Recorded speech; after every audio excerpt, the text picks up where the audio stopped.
Hi guys, welcome back to Intellectual Literature. This is Kaveri. If you are preparing for UGC NET exams, this video is going to be very important only for you. Many students study a lot of theories but still struggle in exams because they don't know how questions are framed or how options are designed to confuse us. That's why PYQ analysis is one of the most powerful strategies for exam preparation. In this series, I will not just tell you the correct answer. I will explain why a particular option is wrong and why the correct option is right with clear and detailed explanation. This approach will help you understand the examiner's mindset and avoid common mistakes in the actual exam. By the end of this video, you will be able to analyze on your own and apply the same logic to upcoming question papers. So, watch this video till the end, take notes and try to solve the questions along with me. In previous video, we already discussed December 2023 top 10 PYQs. In this video, we are going to analyze 11 to 20 PYQs. If you have not watched that video, first video, please go and watch that first and come this video. Okay, let's go.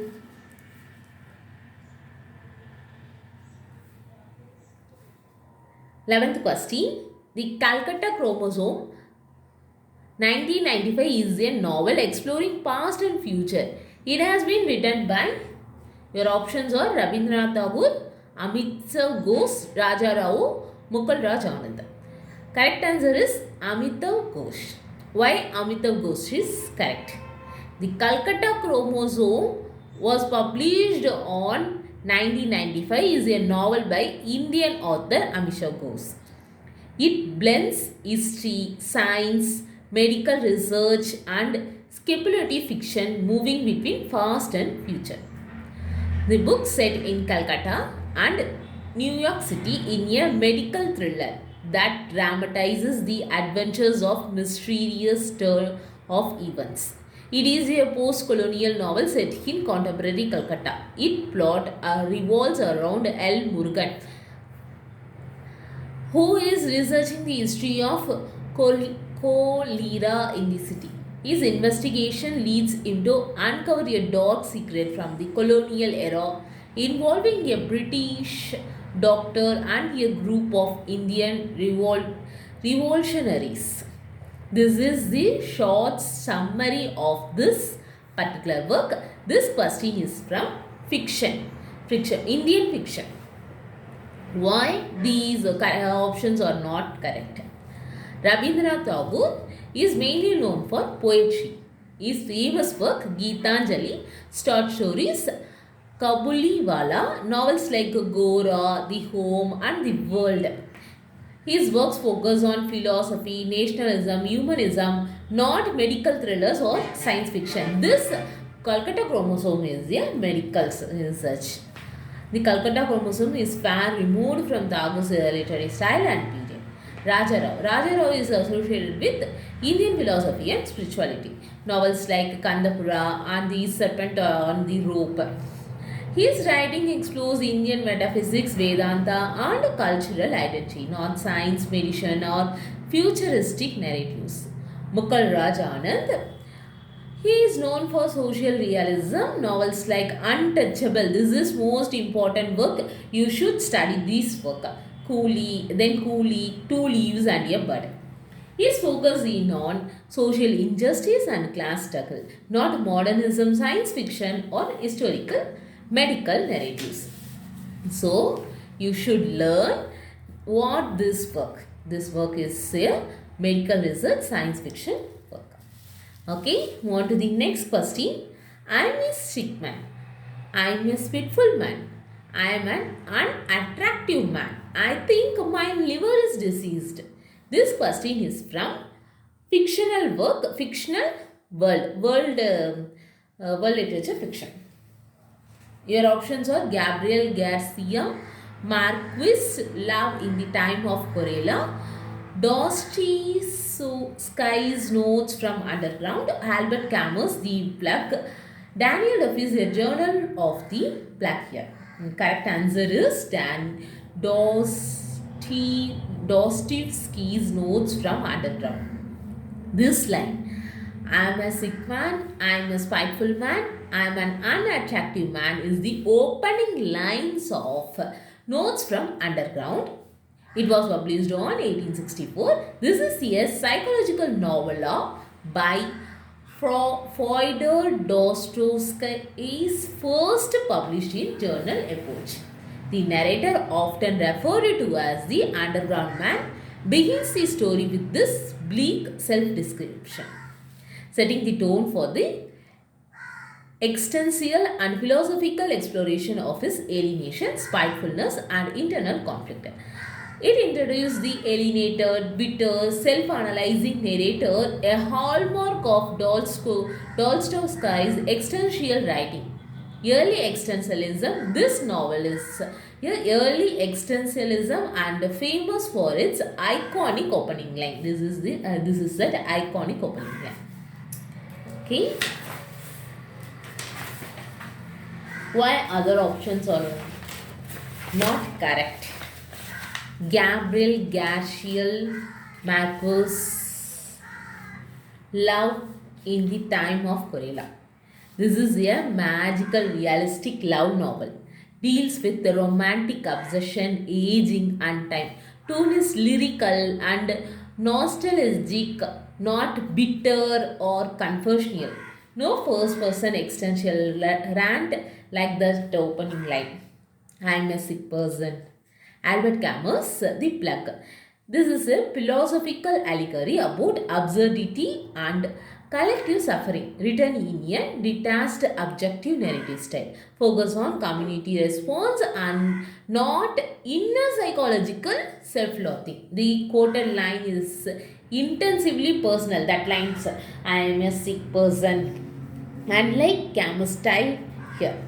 Daniel Duffy's A Journal of the Plague Year is pseudo-historical account of the 1665 London plague, written like a chronological or report.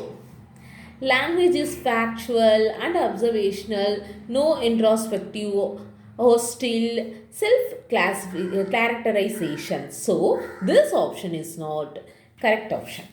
Okay, are you cleared?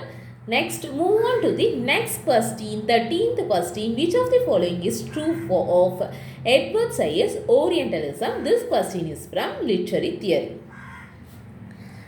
Your options are: it was published in 1979. Utilizes the concept of discursive formulation as argued by Foucault. He has taken up the detailed analysis of imaginative geography and representation of the Orient. It is one of the foundational texts of post-colonial theory. It puts to use Bather's concepts of death of the author. The correct answer is option D, B, C, D only. B, C, D only the correct answer. Why these options are right? First, we see why option A is not right. Because Orientalism was published in 1978, not 1979. By Edward. It is a post-colonial work where he has discussed as other man mentality. According to him, whites are white while rest are others. This was the work where Occidents and Oriental terms. Occidents means West, I think West. Okay. Oriental terms are discussed it. It is one of the foundational texts of post-colonial theory. Key tools: Foucault plus discourse plus representation. Okay, next, why B is correct. Utilizes the concept of discursive formulation as argued by Foucault. Said directly borrows Michael Foucault's idea of discourse. He shows how knowledge about the Orient was produced and perpetuated by the West. Knowledge plus power is equal to control over the Orient. Option C is also correct. Syed introduced the idea of imaginative geography, referring to how the West imagined and represent the Orient in ways that justify colonialism. Binary opposite. Occident means West, Orient, Occident, Orient, West, East, self-power. That is the binary opposite.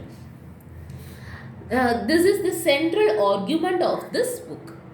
Option D. Option D is right. Along with Fanon's The Virtue of the Earth, Spivak can the subaltern speak. Orientalism like the theoretical foundation of post-colonial studies. Option E. It puts to use Barthes' concept of depth of author. Roland Barthes' idea, that is wrong. Roland Barthes' idea belongs to structuralism and post-structuralism. Said focus on institutions, discourse and power. Said does not employ Roland Barthes' concept of the depth of the author in Orientalism. So, option B, D, B, C, D only the correct answers. Okay, move on to the next question. This question is from linguistics. Okay, this is the match the following question. Ambivalence, magic realism, abrogation, miscegenation. Okay, your correct answer is option D. Ambivalence means a complex mix of attraction and repulsion. That is here. Commonly used in post-colonial theory. Baba used it. Magic realism involves the inclusion of fantastic or mythical elements into a seemingly realistic fiction. It seems writers like Garcia Marquez. Abrogation refers to the rejection of normative or standard concept of correct English, a key idea in post-colonial language politics. Miscegenation means a marriage or cohabitation between persons of different races, often discussed in colonial and racial discourse. Here, ambivalence means complex mix of attraction and repulsion. Magic realism inclusion of fantastic or mythical elements into seemingly. Abrogation, rejection of a normative concept of correct or standard English. Next, miscegenation is a marriage or cohabitation by persons of different race. Okay, move on to the next question. Panopactism is a concept that refers to external spying. Who among the following coined by this term? Your options are Antonio Gramsci, Michael Foucault, Salvador Zizek, Roland Barthes. This question is also from literary theory. The correct answer is Michael Foucault. Panopactism is a term coined by French philosopher. He is a French philosopher. Michael Foucault in his work Discipline and Punish, The Birth of the Prison, 1975. This concept based on Jeremy Bentham's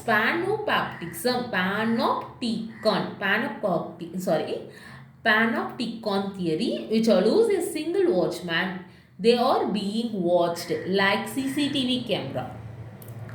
Foucault used this idea to explore how modern societies exercise power and control over individuals through surveillance and discipline. It explains how constant visibility leads to a self-discipline, a form of external surveillance or internalized control. So, next going to why other options are wrong. Antonio Gramsci is known for hegemony. So, civil society and cultural leadership. His work mostly focuses on constant, not surveillance, architecture or disciplinary power. Next, Salvador Zizek, a contemporary philosopher influenced by Lacan. Hegel and Marx deals with ideology, psychoanalysis and popular culture.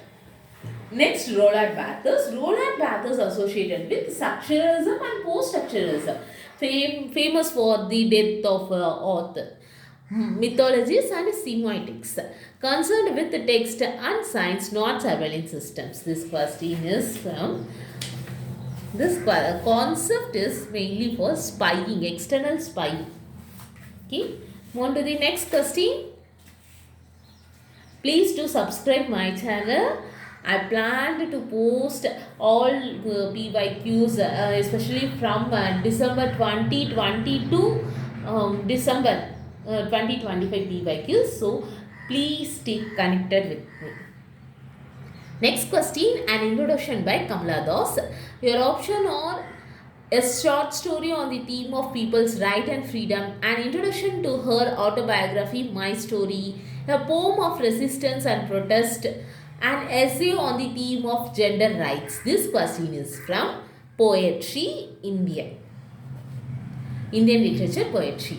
The correct answer is option C, a poem of resistance and protest.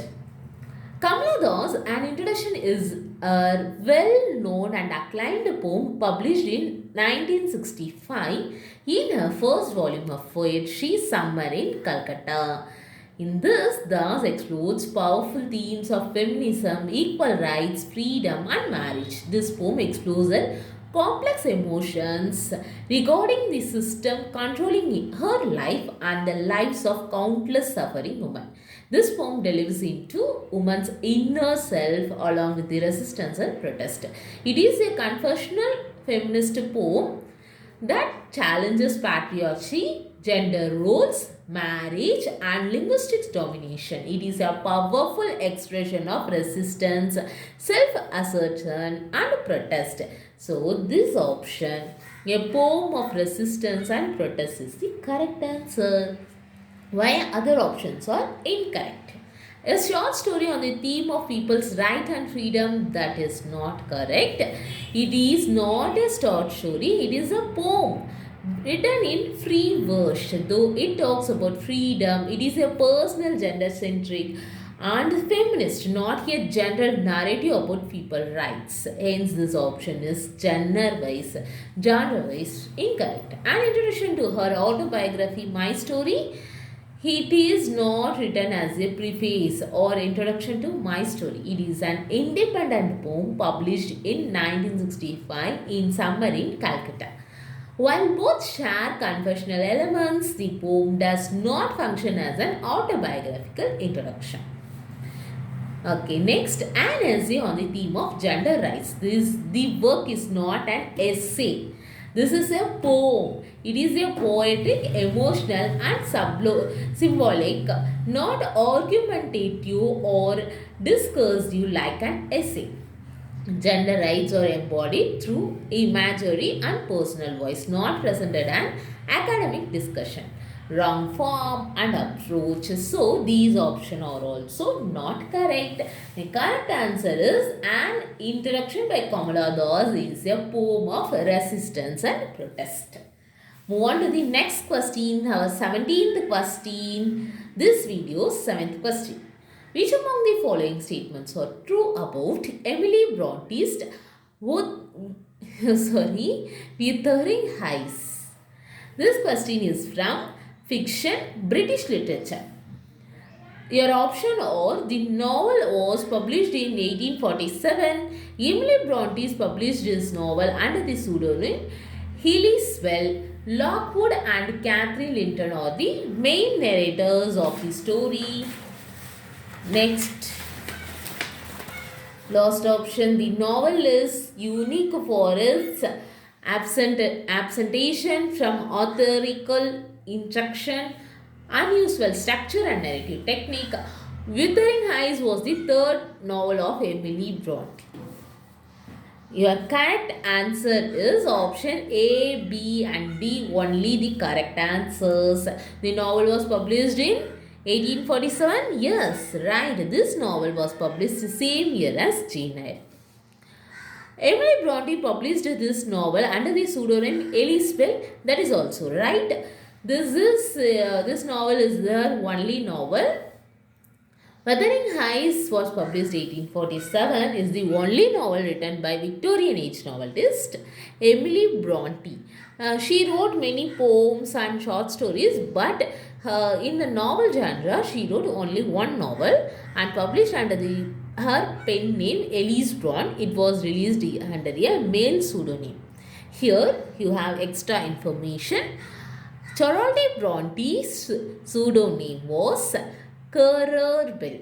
Emily's pseudonym Elise Bell. Annie Bronte's pseudonym Acton Bell. This is your extra information.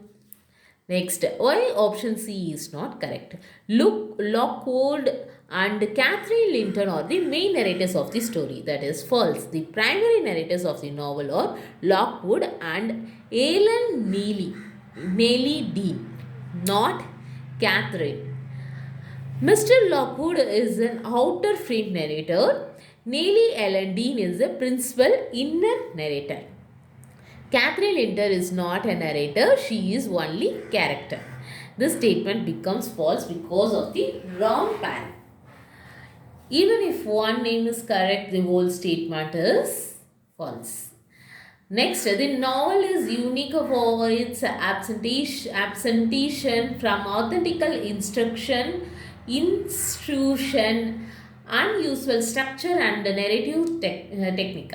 This option is correct. This novel is known for its unique narrative structure that involves multiple narrators and perspectives. Bronte also uses flashbacks and framed narration to further enhance the storytelling. This novel is essentially a story written in a story. Story within a story. Option A is why wrong. Wuthering Heights was the third novel. No, this is her first only novel. She died in 1847, a year after publication. On to the next question. All writers since Arthur have come from the middle class, have had good, at least expensive education, whereas Virginia Woolf explained it. This is from non-fictional prose, British literature. Your options are Mr. Dalloway, To the Lighthouse, The Leaning Tower, A Woman's of Onslow. Correct answer is option C, The Leaning Tower. Leaning Tower was published in 1940. It is an essay written by Virginia Woolf. The towers thus protect elites. She states will disappear as will class because of income tax as well. Delivered as a talk at the Workers' Education Association in Brighton. Woolf asserts that in the post-war period that boundaries of social classes have been dismantled and that all have merged into one class. Okay. In critical essay, Woolf examines the social and economic background of English writers from the medieval period to the 20th century. She argues that literature has largely been produced by writers who belong to the middle class and who had access to education and material privilege. By analyzing class structure, education and cultural authority, Woolf shows how these factors influence literary creation and intellectual freedom. Thus, the statement about writer's middle class origin and education is clearly articulated in Leaning Tower, making it the correct source of the question. Okay, why other options are incorrect? Mrs. Dalloway, it was published on 1925. Mrs. Dalloway is a modernist novel that focuses on inner psychological life of its characters. Clarissa Dalloway. Through the stream of consciousness technique, it explores themes such as time, memory, mental illness and post-war psychological trauma. But it does not contain any critical discussion about the class background or educational status of writers. Next, To the Lighthouse. We all know this work. This is very important work. I also posted this work's detailed explanation in Tamil and English also. Please, you have not watched that video, please go and watch that. This To the Idols is also a modernist novel concerned with the personal relationship, the passage of time, and nature of art and perception.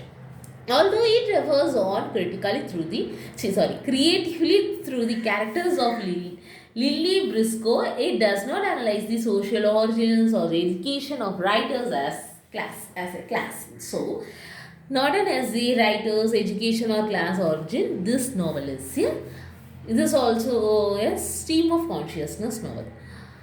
Then, A Room of One's Own was published 1929. It is a feminist essay, the most famous work of her. This discusses women's lack of economic independence and education opportunities in relation to literary production. While it talks about money and education, it focuses specifically on women writers, not on the general class origin of writers since Sasser. The quoted statement about middle class writer and expensive education appears in Leaning Tower only, not in this essay. This is a feminist essay. Through this, discuss money and education. So this option is also not right. Class of writers is discussed on only the Leaning Towers. Woman and Money is from A Room of One's Own. Inner Consciousness is Mrs. Dalloway and To the Lighthouse. Next question. Which among the following poems has not been composed by P.B. Shelley?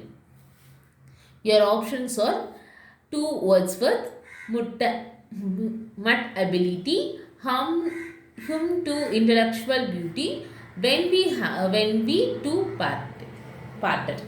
This option, When We Two Parted, is the correct option. To Wordsworth, Mutability, poems were published in 1816 poetry collection titled Alstor O the Spirit of Solitude and Other Poems. Hymn to Intellectual Beauty was published in Lake Hunt weekly paper, The Examiner. The paper was Examiner in 1817. These three are written by B.B. Shelley, while When We Two Parted was written by Lord Byron. This work, When We Two Parted, describes the pain and disillusionment that follow a breakup between the speaker and his lover. To Wordsworth, this work is written by P.B. Shelley in 1816. In this poem, Shelley addresses still living Wordsworth directly, praising his earlier revolutionary spirit while also criticizing him for what Shelley sees as a later loss of idealism. Since it is a well-known Shelley's poem, Mut Ability is also a poem by P.B. Shelley written in 1816. It reflects Shelley's philosophical concept with change, instability and the transient nature of human life and emotions, central ideas in his poetry. Hymn to Intellectual Beauty is one of the P.B. Shelley's major lyrical poems composed in 1816. It celebrates an invisible spiritual power that influences human thought and creativity, making its unquestionability Shelley's work. So, these work, To Wordsworth, Mutability, Hymn to Intellectual Beauty, are written by P.B. Shelley. When We Two Parted, this work from Lord Byron. Our last question in this video, this 20th question is the last question. This question is from Fiction, Indian Literature. This is the match the following question. Okay. C.T. Ockenwo offered Winston Smith. Your correct option is option A. C.T. is a novel, is the character from the Things Fall Apart, Hawk and Co. This character is from C.T. is from Beloved, Hawk and Co. is from Things Fall Apart. Then Afford is from The Handmaid's Tale. Winston Smith is from 1984. We will discuss here in detail. Siti is a main character in Beloved by Toni Morrison's work 1987. The novel is about slavery, memory, and Taruma. And Siti is a formerly enslaved woman hunted by her past. This set in the period after the American Civil War. Onko is the tragic hero of Things Fall Apart by Chinua Achebe that was published in 1958. The novel shows the impact of British colonialism on Igbo society, and Onko represent the traditional African values and masculinity. Ford is the narrator and central character of The Handmaid's Tale that was written by Margaret Atwood. It was published on 1985. The novel is a dystopian fiction set in a totalitarian society where women are controlled, and offers story highlights oppression and loss of freedom. Winston Smith is the protagonist of 1984 dystopian novel by George Orwell that was published on 1949. The novel presents a dystopian world ruled by surveillance, propaganda, and dictatorship, and Winston struggles against an authoritarian state. Okay, we done this questions. Question number 11 to 20. We studied in this video question number 11 to 20. We already studied question number 1 to 10 in previous video. Please go and watch that, and also study these questions. I'm going to upload next video question number 21 to 30. So stay tuned. If you found this video helpful, please do subscribe, share your thoughts in comment section, and please subscribe this to your friends who really want it. Thank you for watching. This is Gauri from Intellectual Literature. Thank you. Tata. Bye bye.